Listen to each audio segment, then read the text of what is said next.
All right, g'day, hi, and welcome. Okay, I'm just going to make this video till either my battery runs out or my blabbermouth stops, which I think the battery will probably run out first. I've been seeing there's a guy, Nicky, is it Nicky? It's the guy from Nashville, Nicky D? Nicky D? Something like that. And anyway, he's a guitar player, but I think he also does bass too. He's one of these Nashville guys, and he's always kind of putting out videos of kind of like, okay, this is what it's like to make a living as a musician in Nashville. Here's here's what it was like. Here's what it's like now.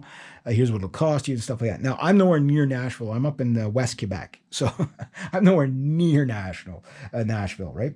Nowhere near Hollywood, nowhere near those places. But Nashville and Hollywood are the two kind of historically the two big places for musicians in the United States where mega careers have been made, right? So if you're more of a country guy, yeah, Nashville it is.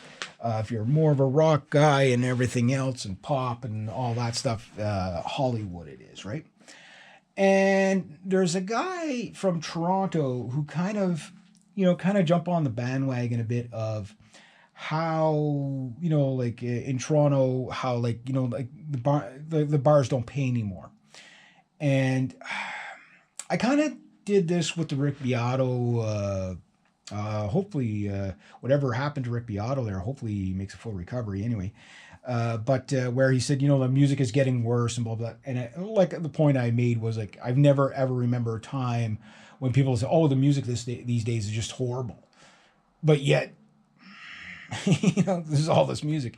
And I disagree kind of strongly that the music isn't getting worse. It's changing, it's evolving. Younger generations don't, they're not going to be playing, like Tim Henson said, they're not going to be playing the boomer bands, right? I grew up on the boomer bands. I'm 51 years old. So, but as much as I love Led Zeppelin and the Eagles and stuff like that, and all those bands from the 60s, Jimi Hendrix and all that, I've heard it so much, every bar you go to, it's the same set list, band to band to band to band. And doesn't matter how, like, like how many times are people going to sing along to Sweet Caroline? Every single time. How many people are going to remember the band that played Sweet Caroline? None of them, nobody. You do Ghost Love Score by a version of Ghost Love Score in any sort of genre, by Nightwish, people will remember you doing that. Why? Because they've never heard anything like that on stage, unless they've actually went and seen Nightwish, right? So this is kind of more of an answer to the whole music scene is dead thing. I don't ever not remember hearing that as well. Now, here's the critique, okay? The critique is this. Oh, there's no money in music. You can't make a living out of it. It's impossible. The market is oversaturated. Nobody wants to pay. And stuff like that. But then there's this problem of people making money at music, right? The thing is that it's not easy to do, but it is very possible for anybody to make a living at music. It's almost impossible not to make a money as a musician if you have the right plan. And that's the key. Most musicians don't have a plan. Like, how are you going to make money? Well, I'm going to get a band and blah, blah. Do you have the band? No. Well, get the band. Then go to step 2. Okay, get practice up, get good, then get the gigs. Where are you going to play? Bars. Okay, you're never going to really make much money in bars, especially if you live in the city, and I'll tell you why. Because there's a million bands that'll play for free, in the city, right?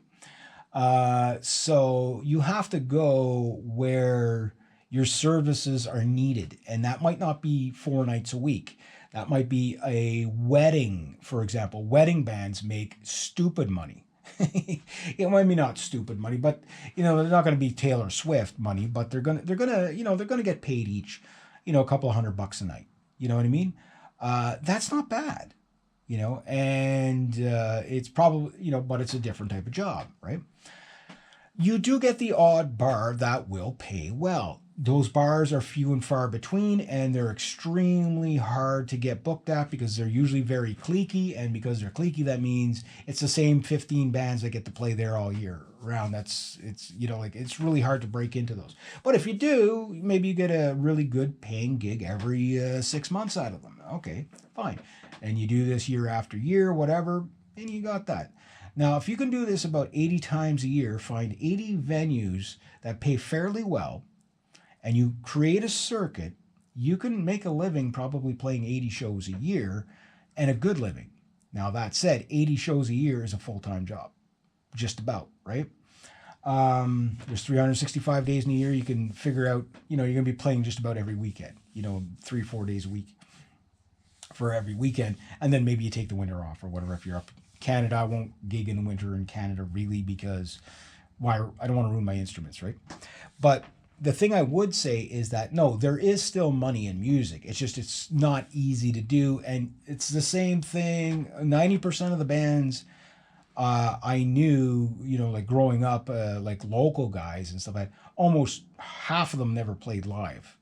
I just talked about this in my last video where, the band that I was jamming, well, we won't call it a band, but the two guys I was jamming, my buddy, my work partner, and another guy he knows, we were jamming last night. Those two guys have never played live ever. I've played well over 500 shows in my lifetime. 274 of them were with bands, playing like 4 nights a week. And now back in the 90s, was I playing enough to make a living off of it? No, we're only getting like 40, 60 bucks a night each, on average. We weren't getting great money, but we were playing lots, right? So for me, the way I look at it is, okay, that's great, but what paid the most? Well, festivals paid better. Fairgrounds sometimes paid, sometimes they didn't. With the fairgrounds, I always found that it was either they paid really, really well or they gave you nothing. You were there for charity. You know what I mean? Other areas that paid better than bars for the most part, like for example, there was a bar in Ottawa that they called the Irish Village. In the front bar part of the bar would pay it anywhere from like 12 to 1800 a night as a band or individual, whatever, and the back would pay you like 3,500 to $6,000 a night, right? But it was almost impossible to get booked there, right? And I doubt they pay that now. Well, you never know, because that place, like the numbers, that place was making like $100,000 a night easy, off the client, off their customers, right? So yeah, they could afford to pay that. They usually got out of town bands, and there's very few bars like that. You know what I mean? The places I always found played the best was the ones that you set up yourself. This is something that Kiss did. Is they would rent a hall, rent all the gear that they needed, and sell tickets and put on a show. And you'd say, yeah, but that's a gamble. You have to have a fan base to do that. There's the kicker, right? You got to get the fan base. But if you get a small enough fan base, and you can, strategize your, venue well enough, you can make money at shows. You might say, okay, well, we're selling tickets at $5 or $10 a piece to play a show, and we're booking here, and you book a place that's really, really cheap. If you have your own PA, something, maybe you can play, like a small venue and say, okay, yeah, you play for the door, whatever, and just look around for stuff like that, because that's where I think the money's going to be for the live playing. The other thing about live playing is film your shows and YouTube them and monetize them. You might have to do revenue sharing, whatever, but it is what it is.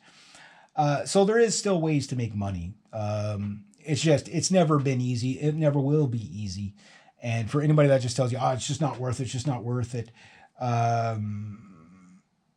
there's people I know that's all they do for a living, and it's names you've never heard of before, and yet they're, again, point made.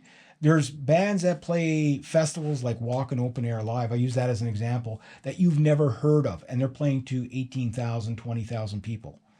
You know what I mean? And they're probably being paid fairly well. I'm sure the venue's screwing them over or whatever.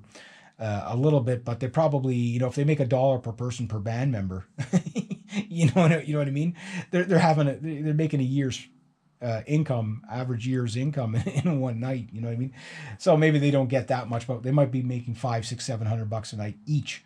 If you worked 4 nights a week at $500 a night, for yourself, not for the whole band, but for yourself. Say you're a 4-piece band and you're making $2,000 a night for 4 nights a week, and you do this, 6 months out of the year. You're making a living. Is it easy to do that? No. And where you do it, that doesn't really matter. Sometimes the more off-beaten path places, special events, stuff like that. Being a band for a special event, sometimes that's the best way to go. It's like, we have a festival coming up and we need a band to play. We'll pay you $2,000, whatever it is. You set your price, and stuff like that. So there is still money in it. It's just you got to set it up. It's not easy to do that. You got to treat it like a business. People aren't going to come to you. You got to go look for the business. Anyway, there you go.